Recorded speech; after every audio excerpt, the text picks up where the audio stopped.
Deca iz 27 osnovnih škola iz Zrenjanina, Tomaševca, Orlovata, Perleza i okoline uz podršku svojih nastavnika organizovali su 5. maja manifestaciju Evropsko selo. Na kreativnim i veselim štandovima predstavili su zemlje Evropske unije, njihovu kulturu, istoriju i tradiciju.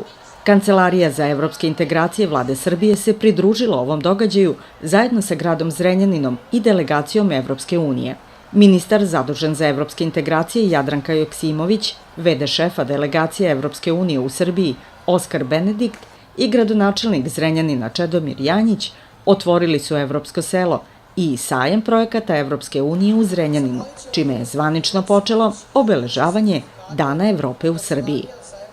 Ministar Joksimović je ovom prilikom čestitala školama i naglasila da je Evropsko selo dobar prilika za decu Zrenjanina da puno toga nauče o Evropskoj uniji, ali i da se njihovi gosti iz ambasada Evropske unije upoznaju sa Srbijom.